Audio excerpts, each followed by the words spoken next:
and welcome to another episode of Fast Talk Podcast. We are so excited today to be joined in the studio with someone who I'm pretty sure just put her kids to bed. So we're so grateful to have her with us all the way from France, carving out some time. Rob, can you introduce us? Yeah, Griffin. Today our guest is Stephanie Howe, and I demanded that we use Steph because she's perfect for this episode. Today, we are talking about nutrition during ultra events. And Steph, our guest, is a former top-level Nordic skier turned ultra runner. She's a PhD in nutrition. She's someone I spent a lot of time with in grad school and someone I haven't seen in a while. So, Steph, welcome to the show. Hey, thanks for having me. And it's nice to see you again. It has been a while. It has been a while. Seeing people over the internet is now how we do things today. It is. It is. Right?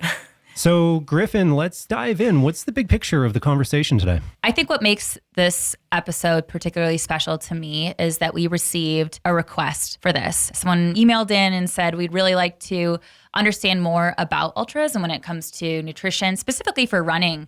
And as a company, a podcast that has predominantly cycling content and education, this was exciting to me to say, like, yeah, we can do that and we have the right person. So just a cool footnote that if you ask us things, your question might end up being the topic of an entire episode. Believe it or not. Yeah, and I think you're right. We do spend a lot of time with cyclists. I can certainly do some calculations, recommend to people what they should be doing while they're cycling. And in some regards, cycling is relatively easy because of logistics and everything else. But Steph, I think that you're going to tell us the world is a little bit different when you're a runner, and I'd love a real quick background, kind of how are you involved in the sport right now? And how do you know what you know? Yeah, that's a great question. I kind of come from a unique perspective in the sport because like you said, I was a Nordic skier who turned to running and just went right to the trails. And the longer the races, the better I seemed to do, the more I enjoyed it. So I was like kind of a natural fit for ultra running. And I've done that for the last 10 to 12 years as an athlete. And then I've also studied the field. I have a master's degree in exercise physiology and then a PhD in nutrition that's really focused on sports nutrition, specifically endurance sports. And if I had to pick, it would be like running and probably females and fueling. So things that are really applicable to the sport. So when I think about myself and what I do one thing with many different arms to it. So I'm a professional, but I'm also personally involved in the sport. I do lectures, I review articles, I coach, I do nutrition, and then I race myself. So I'm kind of coming at it from all angles, which is really, I think, useful because what you learn by the book isn't always how you apply it in the field. Yep, without question. I see why Rob demanded. Iron fist. So I think I like to table set, before we deep dive into the science. I think you were on another podcast. I think it's called I'll Have Another, maybe even. And I really like this line from the podcast where you talk about how such a large portion of the work that you do is really beginning with the relationship an athlete has with their nutrition, with their diet. And so I think table setting, if I even get really literal about this, before we put these plates of knowledge on this table, let's check to make sure the legs of this table are sturdy, like the relationship people have. So maybe we can audit that. So can we start there and really diving into what are common issues or challenges, obstacles that athletes of this sport tend to face in general, the relationship with their food? Yeah. So athletes come to me with different issues, different questions, different goals that they're trying to get out of the nutrition work. And sometimes I do get an athlete who just wants to dial in their fueling for a race. And that's awesome. And it's simple, right? We just kind of try different things. We work on the grams of carbohydrate, and then they're kind of on their way. Other times I get people who come to me with a lot of just more general day-to-day nutrition questions, and they want to learn how to eat better for their goal.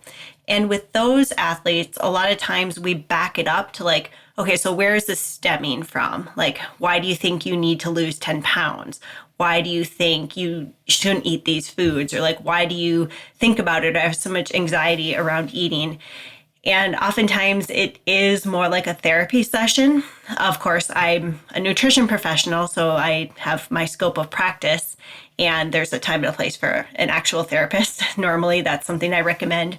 But what I find myself doing a lot of times is just talking through with people about like food and like how to eat food and not overthink it. And one thing that I really like to emphasize is that we eat food and not numbers. So even though you can count grams, you can count calories, we know there's a lot of error in that, and our bodies don't work like a checkbook. It's not as simple as calories in, calories out, even though that's what everyone wants to learn, or they want to do, I guess. They want to say, tell me exactly how many grams or how many calories to eat. It's like, well, that's too simplistic for how complex the body is. And so when we can work together to think about like food as something that nourishes you and that's something that's enjoyable, that's my lifelong goal for any athlete that I work with, is to be able to eat, enjoy it, and then forget about it. I think the holistic approach that you're taking is incredible. And I'm happy that more coaches, more practitioners are embracing sort of this whole athlete concept, as opposed to, if you look back 10 years ago, then I think it really was about the numbers, right? This is the exact wattage you have to be at. This is exactly the pace you have to be at, exactly the calories you have to come at. And we saw a lot of athletes get chewed up and spit out by systems like that. Maybe some survived. Maybe they went on to do good things, but for the most part, individuals could not keep up with that. It didn't work. They either ended up burnt out. Look at all the stress issues we've been having with top level athletes. I think all of this is important, and it's all wrapped up in the same package. Yeah. And every athlete is a human as well. And like your athletic career can span decades, but you're going to have a life outside of that. And so I think as a coach and someone who does nutrition, I also think of the athlete as a person too, because that really matters. I can't get over this line that you said earlier. And now, I will always credit you, but it's just such a powerhouse line. We eat food, not numbers. I wrote that one down too. Did you? Yeah. Like, it's just so good. I felt like that one had an echo, like, oof, oof, oof, just like into my mind. And so I already have follow-up questions that we're going to get to later here. But I also really appreciate how you made a little comment about scope and how the inherently things will come up about relationship with food. And then you also are saying, hey, at a certain point, embrace going to see a therapist, that might be an appropriate referral. So what are a few concrete signs that an athlete should reach out for help with their nutrition plan? Well, I think everyone can benefit from learning. Even myself, I know what I need to do, but I love talking about it with other people, like reviewing my diet. I don't do that very often, but I think it's cool when I do. So I don't think there's like a stereotypical, like these are the signs or this is the person that needs help. I think anyone who's interested in sport and is training and trying to optimize everything they can get out of their training and their recovery, it's worthwhile to think about the nutrition and how that can support it as well. It's a pretty low-hanging fruit. So I think most people can. In terms of like the relationship with food part, I look for people who are really like hung up on like social media, like marketing of like, this diet or this way of eating, or I read this or I heard this on this podcast. And that doesn't necessarily mean they have a poor relationship with food, but it might mean that they've been misinformed. There's a lot of misinformation out there. I feel like a lot of times I'm just dispelling myths because it's so easy to access or to put out your own content. And so I think a lot of people struggle with that, of just knowing like what's real and what's not real. Because the topic today is ultra and we're having this conversation that we're having now, Steph, I'm interested to hear if, I'm sure that you work with all different athletes, do you see differences in the common person, the common endurance athlete, and then also are there any differences in the needs of the common ultra athlete? Or do you tend to see the same need across all these three different types of people in terms of the nutrition conversation that you're having? They vary quite a bit. Age, gender, sport, training, lifestyle, like all of those things impact nutrition needs. So just like a general overview of the different groups, like cycling or like marathon and shorter distance is so high intensity that their needs are a little bit different in terms of like their energy output and the type of intensity most of their workouts are, versus like an active person who's maybe like middle of the pack, just does it for enjoyment. Their needs are going to be like quite a bit different, and their fueling during the events will be different. And then an ultra athlete, like that's just a different beast altogether, because the races are so long that it's almost like a war of attrition. And fueling takes a higher place on the list of priorities in like a 20-hour race. You know, you can get through like 3 or 4 hours and botch your nutrition and like gut it out. But in a 100-mile race, that's pretty tough. And so their issues do become like more pronounced, and like their fueling is going to be different because it's lower intensity. They can tolerate different types of food, potentially more food in a weird way, but maybe not as many grams of carbohydrate per hour as the marathon runner. So it's kind of weird. Speaking of intensity throughout ultra endurance events, though this episode focuses on nutrition, let's quickly acknowledge that diet isn't the only way to manage energy levels during a long event. Here's what Dr. Ernst Hansen has to suggest. If you do ultra endurance cycling at a submaximal intensity, you could consider going at a lower cadence compared to the freely chosen that you would normally choose, because that would lower your energy turnover. And during hours of exercise, it would actually accumulate to a substantial amount of energy. I think you said something too earlier, one about dispelling myths, and stay tuned later in the episode when we dive into those. But you also talked about earlier in relationship with food, sometimes people will think they have to be a certain weight. And I think that the phrase be at race weight is one of those that we see being perpetuated online. And we'll link in the show notes, but we had a really great interview with, I think it was Sky last year, where we talked about the impact that she had had from advice from someone else who had talked about race weight. The goal became about a number, especially when it came to food, and there was impact there. So I really appreciate how this is already really starting to tie together. And then we'll get into the nuance of the science too. So thank you for that. That was great. As a segue, what does working with you entail? Kind of give the listeners an understanding of, okay, now I understand why, but what does this even look like and what can I expect? Steph, could you just go ahead and therapize me? That'd be terrific. Yeah. So Rob, tell me about, what are you looking for with nutrition?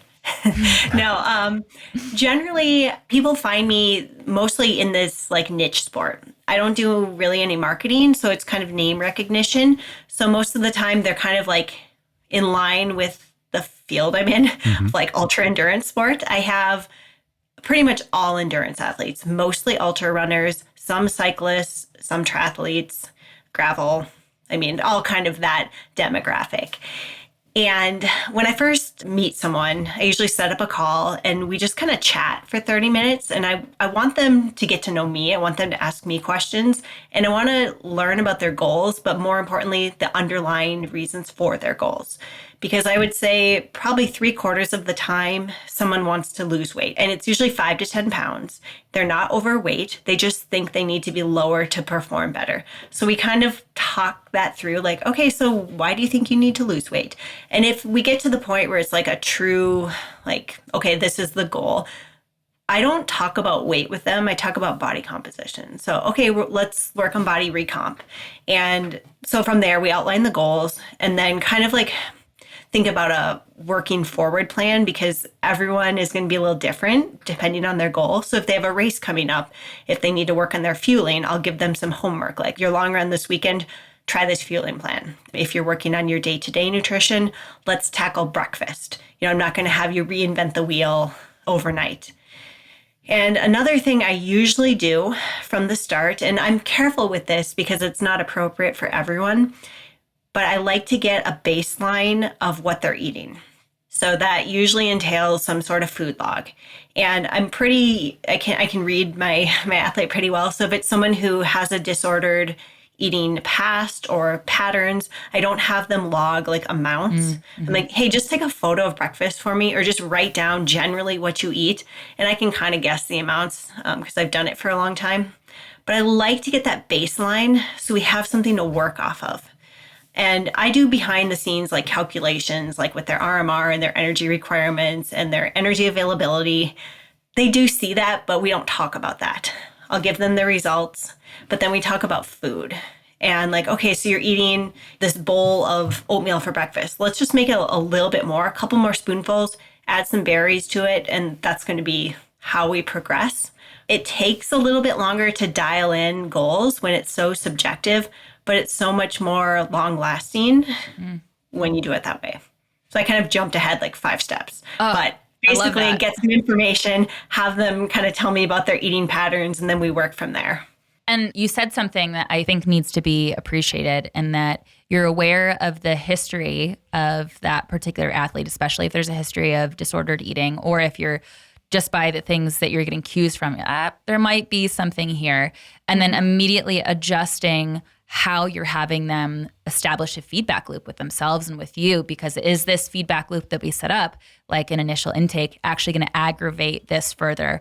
Or where can I shift their focus to really get the proper information, not only for you, but for them to be paying attention to? Because if there is that history of disordered eating, we don't want them to hyper-focus on those details that could derail them beyond what the actual goal actually is. So I really appreciate that attunement to the relationship with the athlete there, straight from the intake. Yeah, and that's not 100% of athletes. I would say it's the majority, but there are some people who have like a very like engineer brain, like just give me a list. Like they have no qualms with eating food if it's going to be good for their body, and that's a rare case, but I like that athlete as well. It's a different set of challenges because they want like a rule book to follow, but they definitely have to read them and figure out which category they fall in. Steph, listening to you talk through this, what's really apparent to me and interesting is that when you're working with an athlete, you're actually working with them both in the manner that we would expect a typical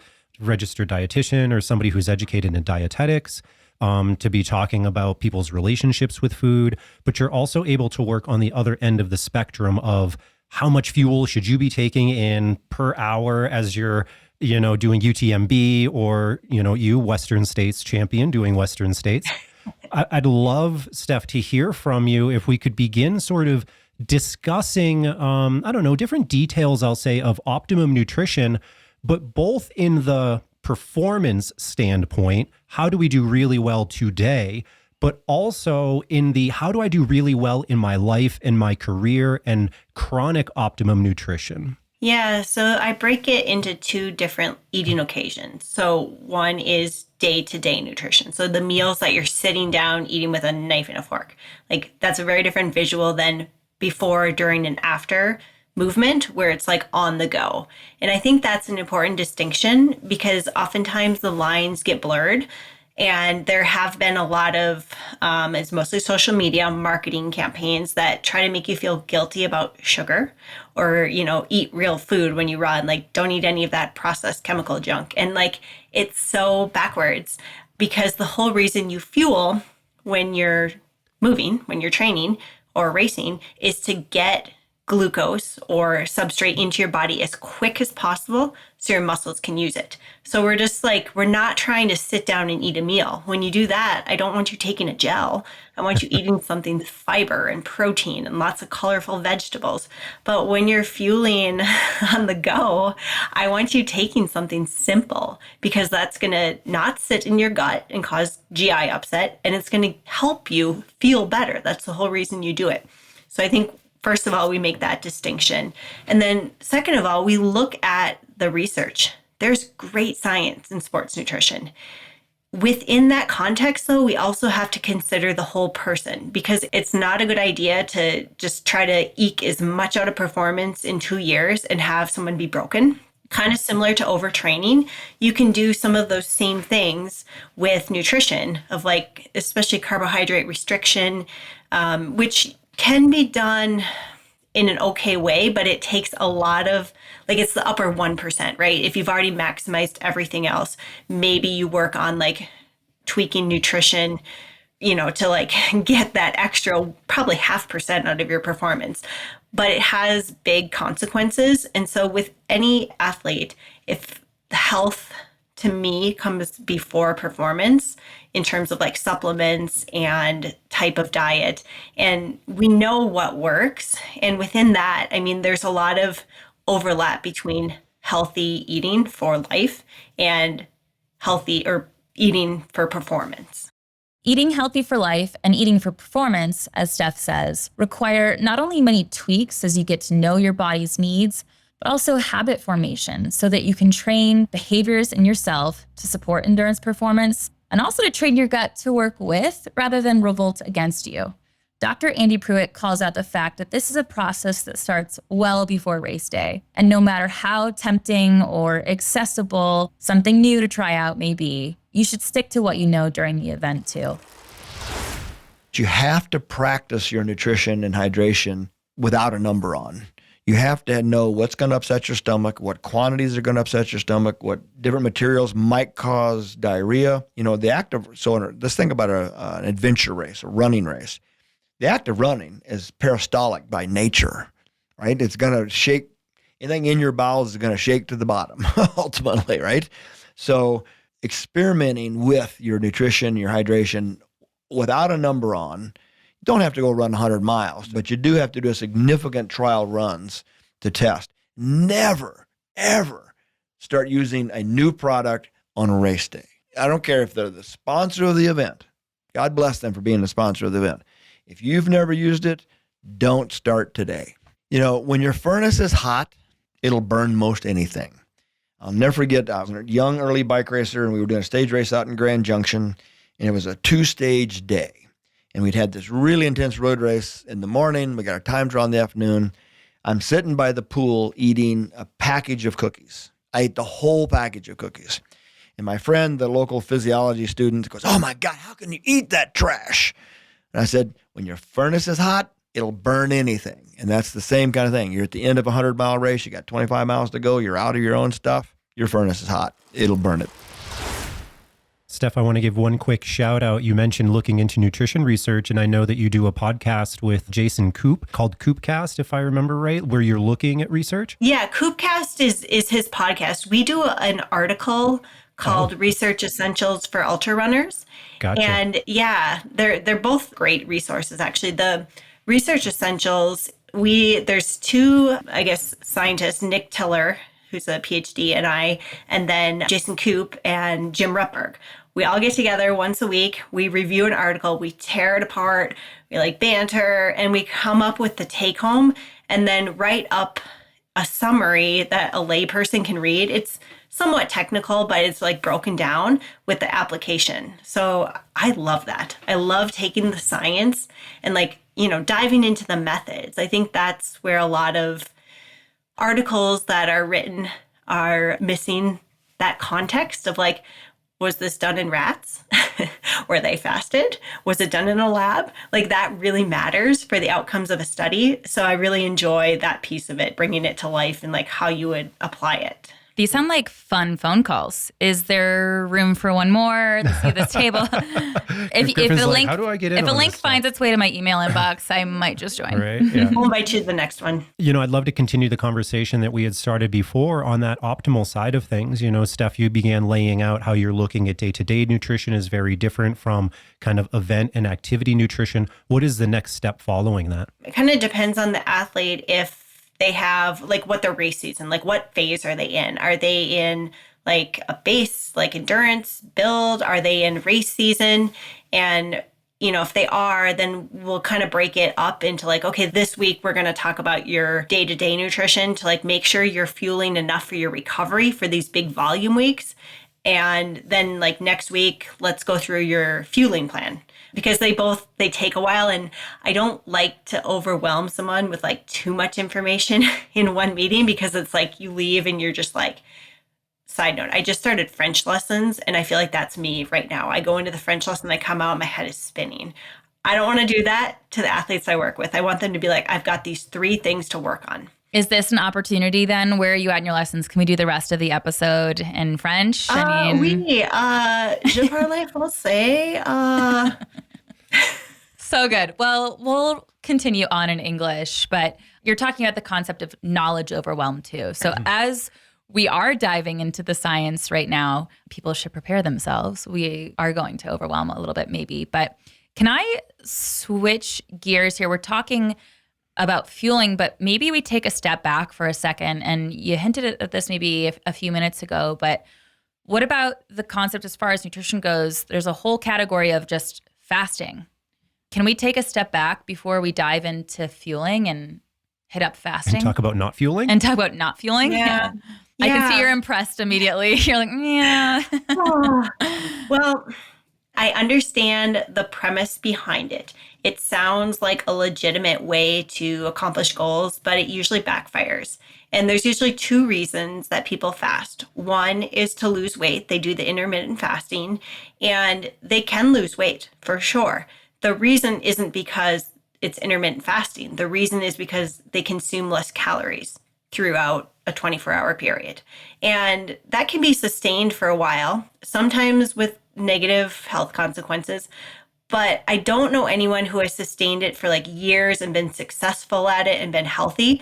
Most of the time what happens is like you can push through until suddenly it's like, can't do this anymore. And then the floodgates open. And the problem is you've kind of yo-yoed with your metabolism a bit or with your weight. And your metabolism just isn't, it's like so suppressed that when you try to eat like a normal person, it's really easy to put on weight and probably more than what you started with. So that's like the long-term problem with fasting. The other reason people fast is because they think there's going to be a performance benefit. And the rationale behind that is you put your body under greater stress, or you are glycogen depleted and when you wake up in the morning, and you're going to teach your body to use fat, or you're going to just put more stress, which could lead to more adaptation. But actually the opposite happens. Your intensity is curbed. You can't go quite as hard as you could if you were fueled. And you might feel like you can go as hard. You might be able to match your paces, but the intensity, the upper limit is just a little bit lower. That bar is lower. So that's one of the problems. The other is, and this is more specific to ultra events, is that you train your gut to use carbohydrate. And if you don't train with carbohydrate available, you downregulate some of those receptors in the gut to process carbohydrate. So when you get into a race situation, you're less able to fuel as efficiently, which you don't want. You want to be able to maximize the amount of carbohydrate you can absorb.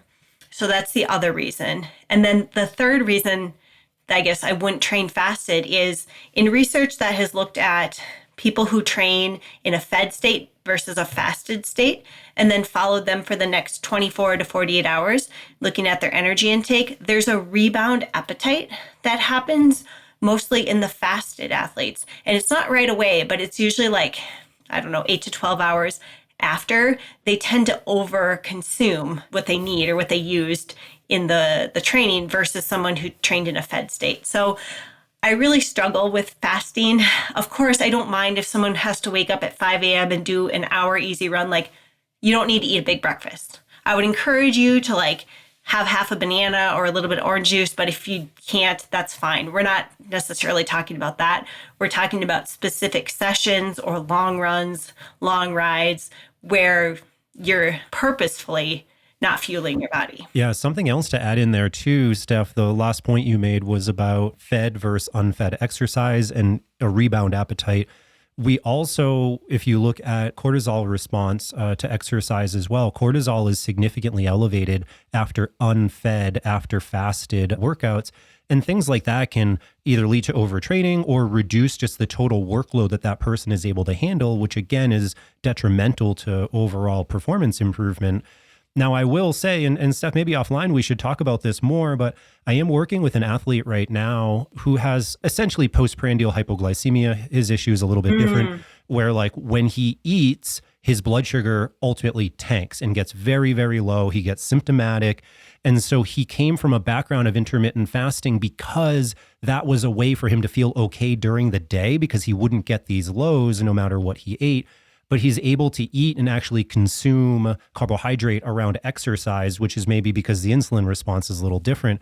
But it's interesting because when we do work together on getting carbohydrate into him, he reports how much better he feels, how his performance in the ride is better, how his recovery is better. And so it's really interesting, even in people who maybe are looking at doing this because of other issues that they have, the carbohydrate during exercise is still hugely beneficial. Absolutely. There's a lot of negative health consequences besides just negative performance consequences from taking in a low carbohydrate or a low energy diet. Steph isn't the only one with concerns about low energy diets for ultramarathoners, and maybe even endurance athletes as a more general demographic. Dr. Jeff Sankoff, also known as the Tri-Doc, gives his stance and some cautionary advice about endorsing fasting techniques to the masses. I believe in the supremacy of carbohydrates. I think that our bodies have evolved to be best at performance with carbohydrates as a substrate. We produce the most ATP with a carbohydrate. We metabolize most efficiently carbohydrates. All of these different strategies to try and get us to use other substrates, to me, have not made a whole lot of physiologic sense. I understand that for an ultra marathoner who's out there performing at a very low kind of percentage of their endurance capacity, then yes, in that situation, you are going to be metabolizing fats because you're not performing at that 60, 70% of VO2 max where we are as a triathlete or a cyclist. And yeah, at that point, yeah, you are going to be making use of fats. But you know what? Those athletes are training that way as well. So they're going to already be fat adapted. They don't need to do anything special to get there. They're training that way. And, our bodies have this amazing kind of thing. Hundreds of thousands of years of evolution have kind of got us this way. I don't think that we need to train ourselves to do something. Yeah, there's lots of research out there that shows if we sleep low, if we perform in a glycogen depleted state, we can upregulate some genes to show that we improve fat metabolism slightly. But none of those studies have really shown specific, really dramatic improvements in performance. And so for that reason, I haven't really advocated that. I think that there is good evidence for intermittent fasting in terms of weight loss, in terms of keeping that weight off. But there's also good evidence that shows that intermittent fasting doesn't really give you good performance. So if I have an athlete who's interested in performance, I'm not telling them to do intermittent fasting. I'm telling them to fuel. If you want to perform, you need to fuel. And if you're doing an Ironman, there's plenty of carbohydrates out on course. You're never going to find yourself in a position where you're not going to have adequate carbohydrates and have to make use of fats. Now, Dan Plews, listen, the guy's amazing. I have nothing but good things to say about Dan Plews. But I think he's a one-off. I mean, the fact that he's been able to do what he's able to do, doing it how he does it, I'm not going to question his results. But I am going to question him saying that anybody else can do it because I'm not convinced. I really do think carbohydrates are king. I think what we can summarize here, especially for ultra events that we're talking about, is fasting, maybe not so much. Maybe not so much. Is the ultimate conclusion there. Yeah. We're not impressed. I did love your face as soon as I brought it up with the, yep. Well, it's funny. France is like 5 years behind the US, I feel like, in all of their trends. So things that I lived through in the US are just emerging over here. So I feel like I lived through that. And now it's like here, just like the new thing. I'm like, oh no. So you can predict the future. Yeah. You're already prepped. All the trends except for fashion. Yeah. Yeah, Griffin, I think that we agree that fasting, probably not the best stimulus, maybe for adaptation, stimulus for performance. I think the next step up from that, though, is maybe periodizing your carbohydrates, Steph. And I'd love to get your thoughts on here. Should we maybe be intentionally eating high at times, intentionally eating low at times? Do you look like that with your athletes? That's a great question. And again, I would just anchor it to the original starting point of like, it depends on the athlete, right? Some people, it's not going to be appropriate to think of it like that, to think of like, oh, I'm restricting here, I'm taking in more here, unless it's someone who's like really dialed in and like working on performance. And with that athlete, then what we do is kind of zoom out and look at their schedule for the year.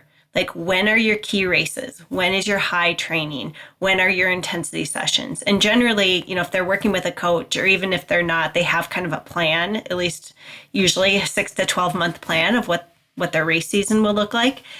And then we kind of just backtrack. So in the race season, obviously carbohydrate availability is important. So we'll want to make sure that they are taking in enough to support and fully replenish the sessions. So that looks like fueling well, going into each session well fueled, taking in fuel while you are running or cycling, and then refueling right after. So you're always just kind of eating. And a lot of it is like sport drink or gels or, like a banana before you start. That's a really good strategy when you want to make sure your body is kind of firing on all cylinders, like not putting it under any undue stress. But you don't need to do that the entire year. So if you're in like an off season or maybe even just a building phase, it's okay to get a little bit behind. Like I don't have all of my athletes fuel like they would in a race on every training session. So if you're going to go out for a 3-hour run, bring some fuel with you, but don't like count your grams of carbohydrate. Like bring a couple Christmas cookies or something. And like, if you're hungry, just munch on them. And like, if you don't refuel within the first hour, that's fine. We're not going to emphasize the intake before, during, and after as much. And then day to day, we're probably going to keep their carbohydrates around 5 to 7 grams per kilogram for females and probably like up to 8 to 10 grams per kilogram for males, just depending on the person. And then in a competition season or high volume, we're going to increase that amount. So it's going to be 8 to 10 grams per kilogram for females and 10 plus grams per kilogram for male. And those just go back to the differences in body size and muscle mass. Women obviously tend to be smaller in their stature and also their muscle mass. So the requirements are a little bit lower. It has nothing to do with like how we process fuel. You just answered the question I was about to ask. How are we defining properly fueled per? So that's great. Thank you. What other considerations should an ultramarathon runner think about of these are my fueling requirements going into race day? How can we put that into context? That's a good question too. I feel like all of these, I'm like, that's a great question. So again, we have great research on this topic. Not as much in ultra specific, like in the field, but in the lab for sure. And a lot of times the research we use for ultra is from cycling because it's a little bit easier to do those types of studies. I mean, you can be on a trainer inside for like 3-5 hours and like that's not total torture, but a treadmill, like that might be a little torturous to be on. Like the studies do it like 5+ hours, but we get a lot of our insight for what we recommend from cycling or marathon studies. And so we know the optimal grams of carbohydrate per hour. We even know the types of sugars. We know the receptors they're going to be processed on. And I'm sure you've had other guests talk through this, but basically for an endurance athlete, we're looking for 60 to 90 grams of carbohydrate per hour in a form of about 2-to-1 glucose to fructose. So you use the multiple transportable carbohydrates because they're processed on different receptors across the gut. And we know about how much we can take in and process. That's the limiting step. And in cycling, sometimes we can go up to 120 grams per hour. Now, I'm not convinced that's a great idea in ultra running, and I can get into why. But the important thing there is that you need to train the gut. You have to try it in training. And if you're listening to this and you're like, oh, I need 90 grams an hour. Cool, I'm going to go try this. Don't start with that. Start with just get wrecked. If you're not fueling it all, start with like 40 grams and then titrate up. I think a good minimum for anyone is to get to 60 grams per hour. And again, remembering that you want those simple sugars. You don't want 60 grams of like, I don't know, peanut butter. I mean, that sounds great. But when you're running, you don't really want it to be like fat and protein. You want it to be like very simple carbohydrate so it gets into your body quickly. Going long, really long, is an awesome way to test yourself and push your limits. Today's episode, we've focused on ultra endurance events like ultra running and ultra cycling. If you'd like to explore more, be sure to visit fasttalklabs.com, where we offer 117 guides related to ultra endurance, like the Beginner's Guide to Ultra Cycling Events with Chris Case, Introductions to Bikepacking with Nick Legan and Matt Roy, Ultra Running Performance Predictors with Dr. Stephen Chung, and a whole lot more on going ultra. Check out fasttalklabs.com and search for ultra. It can be overwhelming to keep up with what science has to say, to titrate up to the requirements you need, and to apply what you know from research into real life, especially considering any of your unique circumstances. It's a fine art. Research often shows us what's optimal or what's detrimental, but professional support can help you find what's productive and practical. Sports scientist Neil Henderson, also an elite and pro cycling and triathlon coach, is no stranger to what's optimal. There's wisdom gained from years of experience incorporating research while balancing the needs of the circumstances and the athlete in front of you, just as Steph has been describing what she does in her work. So before we dive into more research, let's add some perspective with how Neil brings personalization and practicality alongside his nutrition recommendations and into practice. Nutrition in long events is something that honestly takes some time to understand. And even in some cases, it's specific to like where this event is occurring, what is going to be available. You can't always bring everything that you want or need. You know, something like Unbound XL, you know, they're going to be stopping at gas stations. You're not carrying all the perfect food that you want. And so you need to actually be preparing beforehand to be able to tolerate whatever is available in that way. So it's an interesting thing. I did 24 hours of Moab solo many years ago. I'm more of a sprinter. I wanted to, you know, learn what it was about. I was working with some ultra distance athletes. So I decided to do something really stupid, long and hard. And I knew I had to have a massive intake of carbohydrates every hour just because I'm more fast than slow twitch. And I'm not, you know, I'm not that diesel fat burner. I never even burn 50-50 at a moderate intensity. I'm like 60-40 at a low intensity carbohydrate to fat. And so it's like, okay, here are my main things. I have these sports drinks and I'm going to be alternating flavors every lap with 2 different Camelbacks. I had M&Ms just for, again, a flavor difference. Had chicken soup for the salt because I'm a salty sweater as well. I had the Intervete Cheer Pack, the little screw cap gels, because those were super high carbohydrate and I could keep doing that. I had an entire case during that day of those things, which is like crazy. Most people could never do that, but I knew based on some of the things I had done that I can tolerate that even when I don't feel great. And so just learning, you have to practice a little bit and don't be afraid to get outside of the perfect nutrition box to go to the what's available and what's palatable. That flavor fatigue is real in endurance sports, and you have to have that variation, I think, over time to have adequate intake. I'd love to take a pit stop on something you said there about where the science is coming from, where you're pulling that. And this kind of feels like the calls you have with Jim Rutberg and the like, where you go, yeah, but this was on rats. How are you, as an actual practitioner of this information with an athlete, how are you taking the info that's coming from the lab, coming from a different sport altogether, cycling, and applying that to ultra runners? How are you translating that? What does that look like in practice? Yeah, so it's looking through the methods like with a fine tooth comb. And it takes time as like someone who's been in the field for a while to understand and who's done human research, like who's worked in a lab. Like Rob and I used to work at a lab in Montana State. So we understand what it means when it's like, you got to get the lactate, like drop of blood totally clear. And like, yeah. So there's like all these nuanced things that if you haven't been in the field, like you might not register like, oh, that we have measuring VO2 max or VO2, that's not a gold standard. So it's going through it line by line. And then kind of like, if we know like at cycling, they're at like, I don't know, a certain percentage of VO2 or lactate, we can kind of like assume some of those things would be similar for running, knowing that like race intensities are different, but we do make a lot of assumptions, and that's part of the problem.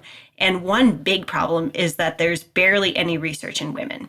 Every week on our call, I'm like, hey, look, guys, all dudes. Yeah.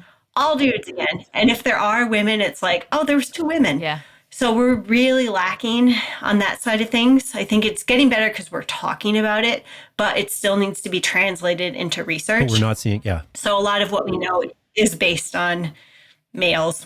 And I'm sorry to hammer home on this. Can you give an example of something that you've learned from cycling data, cycling research, and how you've adapted it to, because maybe it wasn't super similar, but you learned from it, to an ultra runner? Yeah, I mean, a lot of the research for ultra running comes from like high level cycling teams, right? Because they're in the cutting edge, like let's say Tour de France teams. Like I think the 120 grams of carbohydrate an hour first came from cycling before like other things came in there, like ketones and like, I mean, that was like where it started from. And so then it just kind of like has the trickle down effect.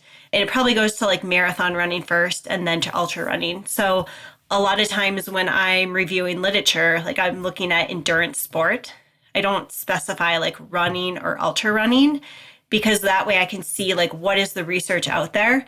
And oftentimes we can predict where things are going. Beetroot is a good one that started in cycling as well and then made its way through ultra running. And now it's like out the back door of like, what is that? That little blip on the map. A little bit. Yeah. I think the similarities between cycling and ultra running is the duration, because that's like one of the few sports where performance or the races are over like, let's say 5 hours. There's not too many sports that have race durations that are that long. So that's like a very unique situation. I think you're just reiterating the point that for ultra runners, this is another reason why it's important to actually work with someone, because most can't just navigate that research on their own and come to a conclusion that's specific. I'd love to keep going on this actually a little bit deeper, Steph, and ask specifically, you said 120 grams might be achievable in cycling, but you don't necessarily think that's appropriate for running. Why is that? Yeah, so a couple reasons.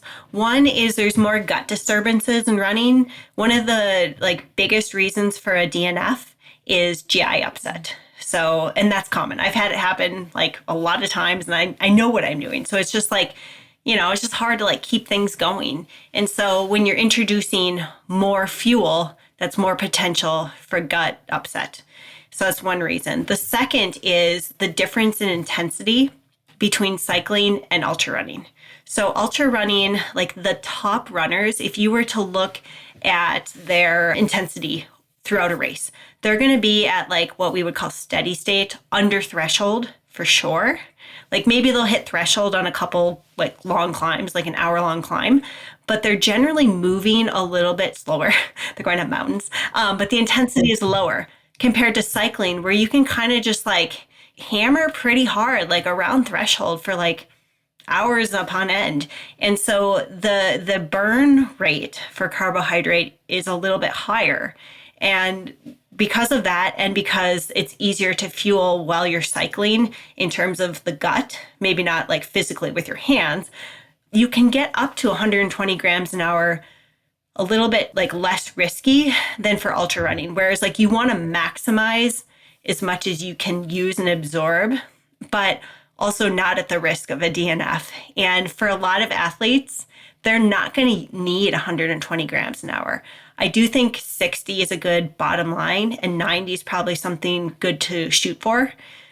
But in like, and I should say an ultra, like, let's say one that's over 15 hours, because it's different if it's 5 hours. So we're talking about like the longer ones. Like I'm thinking UTMB for some reason, probably because it's right out my window. But in that type of race, I would say like, let's go for 90 grams. And you didn't ask this, but one important distinction, when you start titrating up from 90 grams, you actually want to shift your ratio from a 2-to-1 glucose to fructose closer to a 1-to-1 glucose to fructose, because it's better tolerated by the body. So it's like, and I think Oscar actually has a great visual of this in one of his articles. Like it doesn't really matter when it's super low, when it's closer to 60 to 90, 2-to-1 is optimal, and closer to 1-to-1 as you get higher. So that was like geeking out. I loved it. Now everyone is like lazing over, but like me in French class. And that's, real quick, just to further that conversation, that's because, the glucose transporter ultimately seems like it caps out at about 60 grams. And Oscar has some great research actually showing that it seems like you need that transporter saturated to really fire up the fructose transporter as well, which is why you're kind of trying to hold at a high of 60.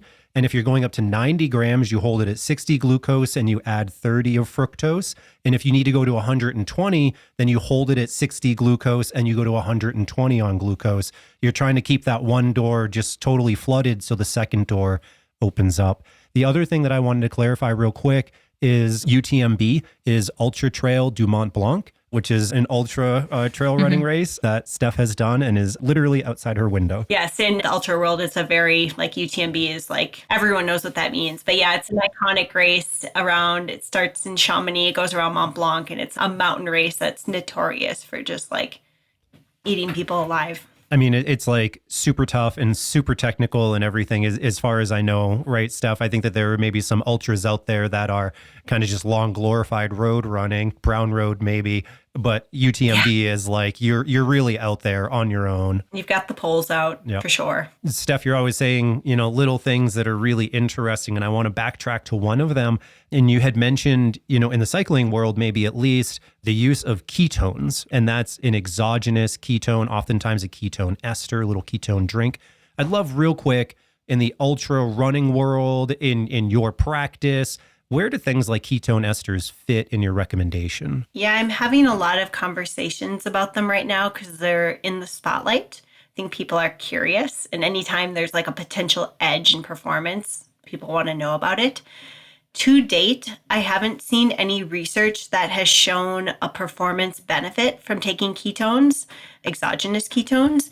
And until I see that, I'm not really recommending them because they are expensive and they don't really do much. They also don't really taste super great. So if you're thinking about like an ultra and like the potential for like palate fatigue and stomach distress, like adding something like that is maybe questionable.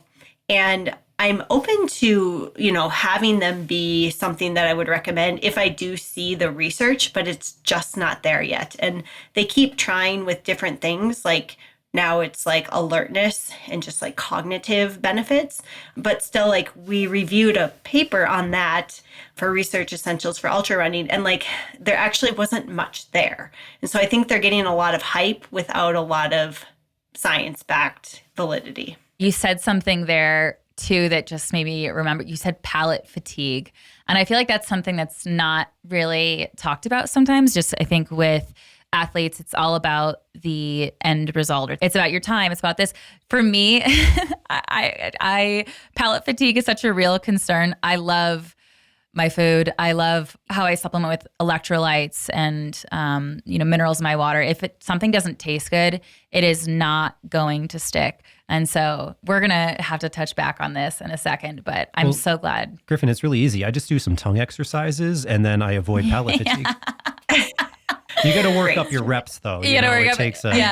There's so many comments I want to make to that too. I'm like, oh, this it looked like you were just trying to do something. I couldn't hold it back, and I was like, is this an appropriate time to be like, actually, I have a really long tongue, and look what my tongue can do. And then I was like, it's gonna be keep that in your mouth. Yep. Ahead of this episode, I spoke with Trevor Connor about the science behind simple sugar consumption for performance and how that can affect your health.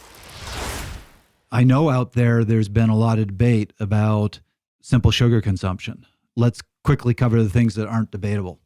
Yes, if you're in a race, you're in a long event, like an ultra endurance event like this, simple sugars are performance enhancing. I think that science is incontrovertible. The evidence is just there. You're going to perform better. You're probably going to feel a lot better. But I think what's really important, I've been trying on the show to say this, is it is also incontrovertible that eating simple sugars like that is not good for your health. If you look at the current research out there, there's a big focus now on what they call unbound sugars and ultra-processed foods. And that's what we're talking about when we're talking about these sugar consumptions in your drink mixes, in your goos, in your gels. And the research is saying the same thing again and again and again. It leads to all sorts of chronic illnesses. And athletes are not immune to this. We've covered this in past episodes, and the references are up on the website. And I just did a selection. I probably put up about 80 references. I'd be happy to put up more. I could give you hundreds of references on this. But you are seeing in endurance athletes higher rates of cancer. You're seeing elevation of TH17 because of the sugar consumption. You're now seeing huge rates of AFib, not just in older athletes, but younger athletes.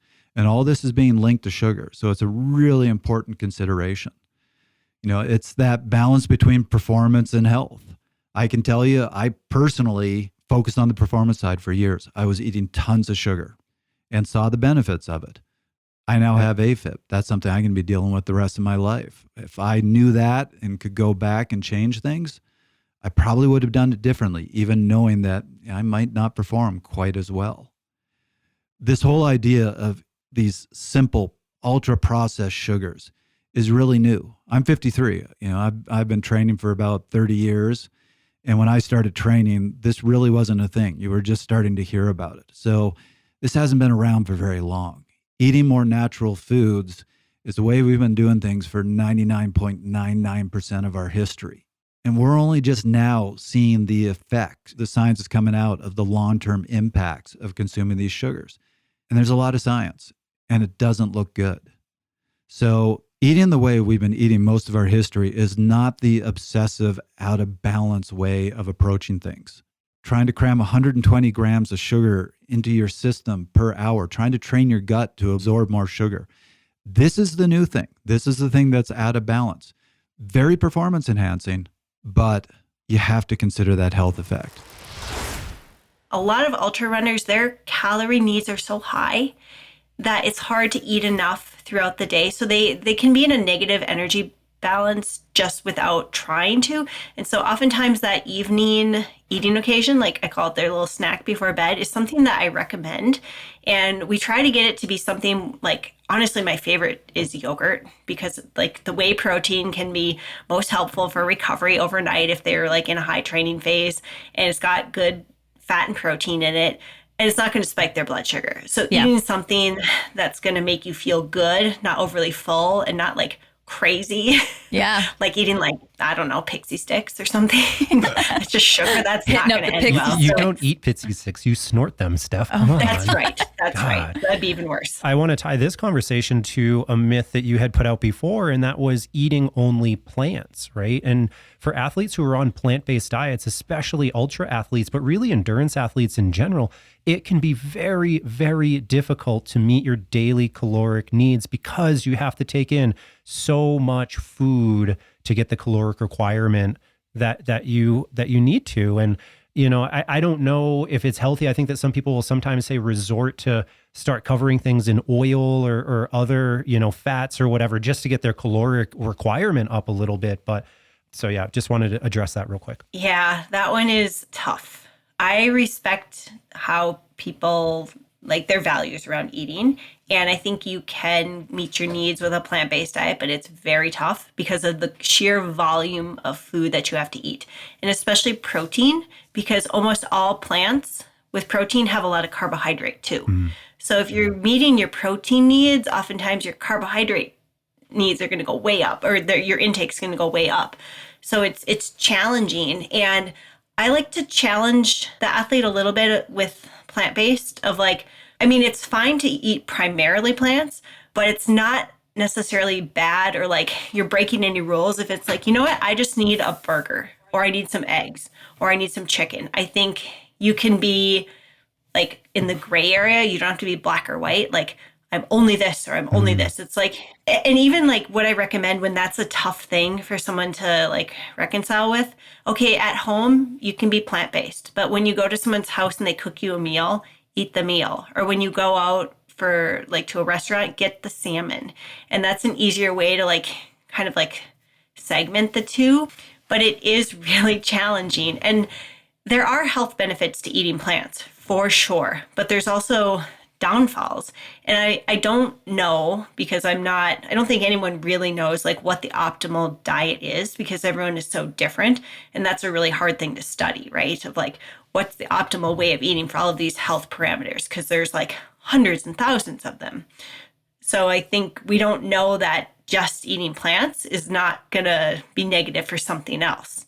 I think there's a good balance. So I'd really like to take us away from this and say, okay, now let's actually apply this. Let's talk about how all this information, what it actually looks like for someone in real life. So we talked a little bit about overcoming perfectionism. How can an athlete sustainably incorporate best nutritional practices in their life? And maybe we just start with some tips and tricks of yours that are our favorite. But let's start with that. Yeah, I think the first thing is just learn a little bit about what eating looks like, what nutrition for an endurance athlete should look like in terms of like 50% carbohydrate, like 20% protein, 20% fat. Like just learn the basics. You can read any like nutrition for endurance sport textbook and they're going to have like that basic information. And so once you know that, then it's like, okay, what am I eating? And just like think about it. You don't have to be like super meticulous about like logging or counting things. Just like, am I getting protein at most meals? And like look for that low hanging fruit. Am I eating colorful fruits and vegetables? Like just kind of do like a self inventory of what you're eating. And then to kind of balance it, like how do you progress forward? Good questions to ask yourself are, how's my training going? Do I feel good? Do I feel energized? How's my recovery? Am I just like out of energy by the end of the day? Usually if you are fueling well, training is going well, and you're feeling like good throughout the day, you're in a pretty good spot. And I think that's a better way to like start working towards goals and refining them. Alan Lim from Scratch said this one time, and I just thought it was brilliant. He's like, for a diet analysis, I told someone to take a piece of paper, write down on one side all the foods that when you eat them, you feel good. On the other side, write down all the foods that when you eat them, you feel bad. There's your like diet plan, like eat the foods that feel good. So you kind of intuitively know this already, like things sit well, you feel good when you eat a certain way. That's something to latch onto, even if it's different than what other people do. And then the other thing, and this is going back to like the healthy relationship with food, eat it and move on with your day. Don't dwell on it. Don't think about food all day. Don't think about maybe planning like the calories for the next meal or like, subsequent days. Like just eat your meal, enjoy it, and then like move past it. What you're talking about, that kind of more organic, natural relationship with your food and kind of writing the list down, what feels good afterwards, what doesn't, reminds me of intuitive eating, this concept. And that do feel like that's a trendy word to be using. And there are specific practices depending on the nutritionist or the physician that you speak about. But where can intuitive eating be okay? And then where is the line that intuitive eating may not be the path to be taking? Intuitive eating works if you are able to tap into your body's internal cues of hunger and fullness. And most of us, I shouldn't say most of us, a lot of us have overridden those cues. And so it's hard to trust them of like, am I actually hungry? Am I actually full? And the way to get back to intuitive eating is to like really pay attention when you are sitting down for a meal. So don't have a TV in front of you. Don't have your computer. Don't be working. Like just be with your food, eat it, pay attention to it, and like notice when you're full. Notice if you're still hungry. Notice how foods make you feel. And I think that's kind of a way to make intuitive eating work because it is complex. It's not just like training is simple because it's just the behavior, right? Eating is so intertwined in like we make hundreds of choices a day and it's social, it's hedonistic, it's like physiologic. So there's like many inputs that help determine why we eat. And you have to kind of sort through all of those. I think it really helps for athletes to have an example, true context that pulls this all together, how they can see themselves in someone else's story. Can you give an example of how working with you specifically, that intervention, that support can actually change someone's experience fueling and then into performance and what results they could see? I think one of the ones that stands out to me was an athlete who was just like a really great runner, but struggled with fueling during events to the point of like puking and like walking it in or like DNFing because they weren't able to continue fueling. And it's a super frustrating process. And once it happens, it usually continues to happen. So with that athlete, working with them to like really like weed through of like what they were doing and where the mistakes were happening to come up with a plan that was going to get them not only like able to finish races, but to enjoy them again. And that kind of entailed like looking at both their fuel, like what they were taking in, but also their hydration, their sodium, looking at their sweat sodium content, thinking about the timing of the race. You know, if it's a long race, when are you hitting the night sections? When is your caffeine intake? How about we add the savory stuff here?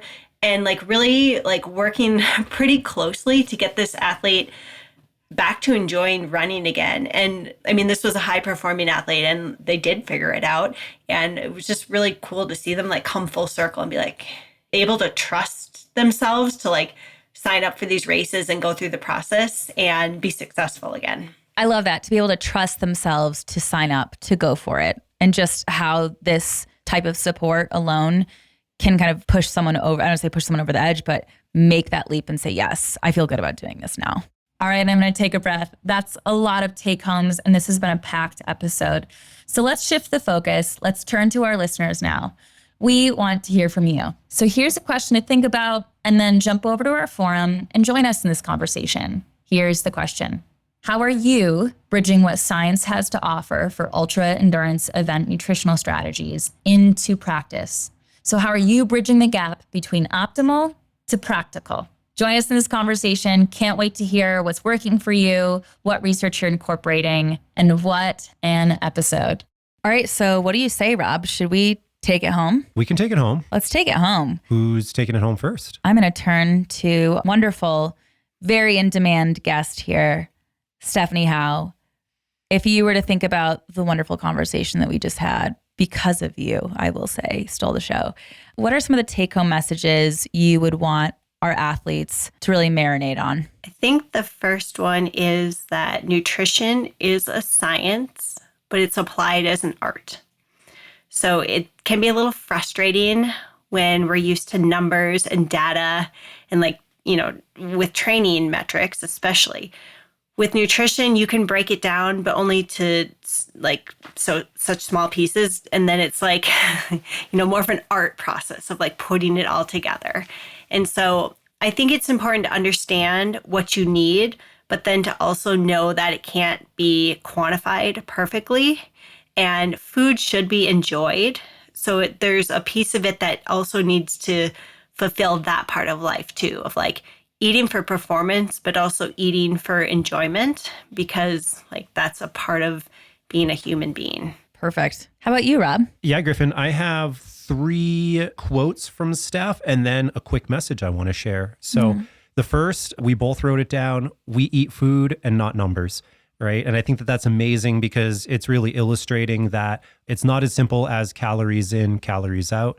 The second one, Steph, kind of what you were ending on there, with nutrition, get a B+, right? And that's highlighting the fact that there's more to eating than just perfectly fueling your body. It's a part of our life. It's a part of our culture. It's a part of who we are, part of our enjoyment. We can't necessarily put that stuff aside. And then the last one was in response to, how do you know if you're doing a good job? You said, ask yourself how your training and your recovery is going. If your training is good, your recovery is good, and you're good throughout the day, then you're probably in a good spot. Now, the message I want to share is that as a coach who's working with athletes, I have to cover so much information, so many topics, from training to recovery modalities to pacing for races, all of these things. And as much as I love to talk to my athletes, I never have enough time to really cover everything. And oftentimes it's these topics that get kind of put on the back burner. And if we have conversations about nutrition, then it's you should eat this many grams per hour in your event. And it never really goes any deeper than that.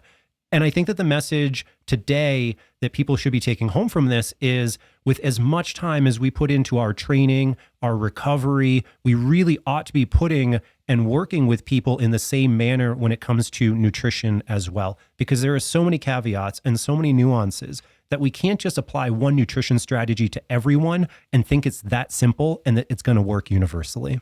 So I think for my take homes, one of the first was, it's going to be a no for us on fasting and ultra marathons. And I feel really good about us drawing the line there.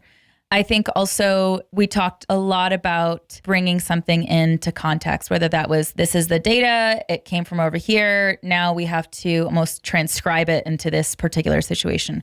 We talked about general advice and then said, okay, but in context, this particular person has nuance here, or this consideration.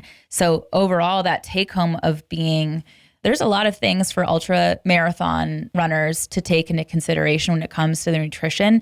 And it's a bit of a wild, wild west. It just reiterates how important it is to work with someone who not only knows what they're talking about for nutrition, but specifically has had experience, and I don't want to say trial and error with other athletes, but let's just say they've clocked in some lessons learned so that they have the experience of saying, okay, this is what the research shows us from a lab or from a man and you have a female athlete in front of you, or from a cyclist. They have experience testing out that data with someone else who's in your specific sport. So really doing your background research there. And I think my last is just, I was a little surprised and pleasantly surprised to hear how we talked about intuitive eating today. How, we did get down to the numbers. There's a whole 10-minute section where you just really beautifully just lined out these numbers where I thought, oh my gosh, that's going to be a great little take home in our summary. But I really loved the role that intuitive eating had and kind of that feedback loop that working with someone like you, Steph, can enhance the confidence of an athlete. And that made me really happy to hear. So I was really grateful for that take home. And that was... Are you going to do it? I was going to do it. But then I just thought about your voice and I was like, it's such a good voice. How do you feel about doing it? That was another episode of Fast Talk. Subscribe to Fast Talk wherever you prefer to find your favorite podcast. Be sure to leave us a rating and a review. The thoughts and opinions expressed on Fast Talk are those of the individual. As always, we love your feedback. Join the conversation at forums.fasttalklabs.com or tweet at us with @FastTalkLabs. Head to fasttalklabs.com to get access to our endurance sports knowledge base, coach continuing education, as well as our in-person and remote athlete services. For Stephanie Howe and Griffin McMath, I'm Rob Pickles. Thanks for listening.